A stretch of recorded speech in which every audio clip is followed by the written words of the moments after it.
There are some shows that are just so good that I keep coming back to them. It could be that the jokes still land even after the 10th time.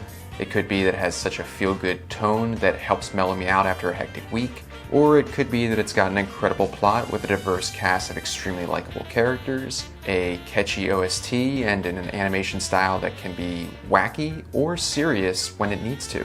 And today, we're talking about one such show, Baccano. Hey guys, I'm Mike, and welcome to the Lions Lounge. Baccano is a 2007 supernatural anime by Studio Brainspace, and based on the light novel series of the same name. In it, you follow multiple characters over multiple points of time, from a voyage on the Advent of Ease in 1711, to 1930 to 33 during Prohibition in New York, with the central theme of the series revolving around immortal beings, those that follow them seeking the same immortality, and major characters that get caught between them and the various gangs vying for power in the city. This is a show that almost demands a rewatch, as despite being only 16 episodes long, the story is told in an almost Tarantino-esque fashion. It'll start in 1932, then jump to 1711, then to 1930, then back to 1932. So do not go into this expecting to understand everything from the get-go.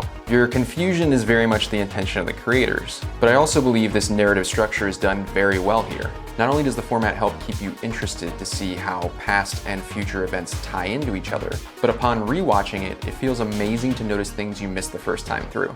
Violence, comedy, horror, it's all here in this show. And I think what helps really sell it is how fantastic the cast is, with the English dub being one of my favorites of all time. I talked about this in my Cowboy Bebop video, but there's just some anime I feel the English cast really goes above and beyond. So much so that I just can't watch the original audio. And Baccano is definitely one of these series. Just listen for a sec to Lad Russo, one of the best performances in the show. Come on, put up your dukes. You think you're Pete Hammond? You're like Jack Dempsey!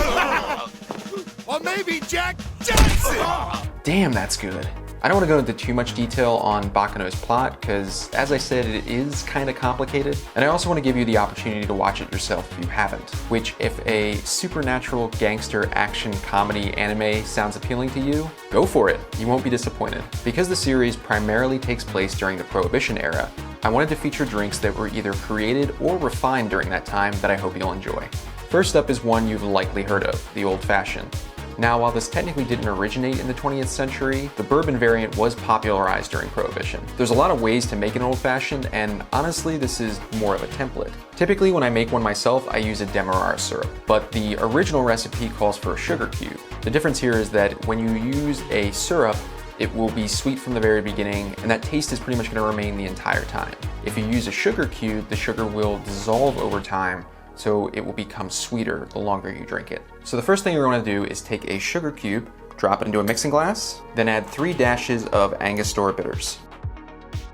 Give the sugar a quick muddle, then add 2 ounces or 60 milliliters of bourbon.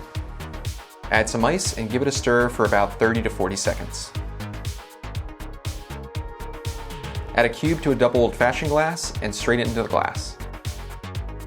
And for garnish, you're going to use an orange peel. And there you have the Prohibition era Old Fashioned. Cheers. It's definitely going to be a lot stronger and a lot more bitter up front. You do have some sweetness from some of the undissolved sugar plus the bourbon, but over time this will get a lot sweeter once that sugar dissolves. All in all, still a really great cocktail. Next up is a Sidecar, thought to have been created in 1922 in Paris, where it was then brought to the US. This is a cognac cocktail, so it's going to be pretty sweet combined with some of the other ingredients here. First up, you're going to want 3/4 of an ounce or 22.5 milliliters of lemon juice. Next, 3/4 of an ounce or 22.5 milliliters of triple sec. And lastly, 2 ounces or 60 milliliters of cognac. Add some ice to your tin and give it a shake. Then double strain into a chilled coupe. For garnish, I'm going to use a twist of orange. And there you have the Sidecar. Cheers. Extremely sweet, but also a little tart from that lemon. The combination's pretty great. The cognac is honestly not even the most powerful flavor here. It's more the lemon that you taste, and I feel the cognac kind of helps bring that lemon flavor to the forefront. You do get notes of that triple sec, so there is some orange in the background there. So it's kind of like a lemony orange cocktail. Last up is one of my favorite gin cocktails, the Southside. This cocktail features mint, so paired with lemon juice and the gin, it's extremely refreshing. So first up, you're gonna wanna take 7 mint leaves and drop them into your tin. Next, add half an ounce or 15 milliliters of simple syrup. And as per usual, this is a 2-to-1 simple syrup.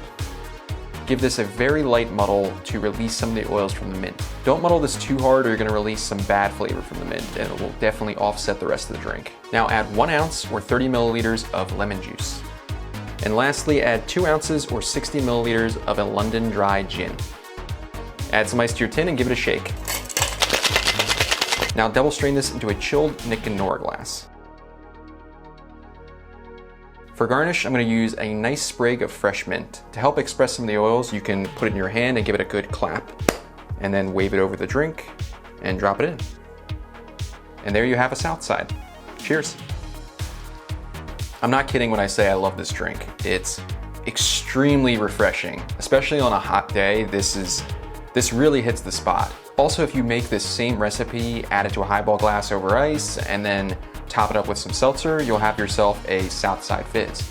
Also very delicious, a little less sweet and more of a minty lemonade. Today we made 3 Prohibition era cocktails in honor of the anime Baccano. The Old Fashioned, the Sidecar, and the Southside. If you like this video and want to see more, please like and subscribe. If you have any other cocktails you'd like me to make, please let me know in the comments below. If you want to see what I make outside this channel, follow me on Twitter at Mr. Spacelion or Instagram at Mr.Spacelion. Thank you so much for stopping by the Lion's Lounge. I'm Mike, and I hope to see you next time.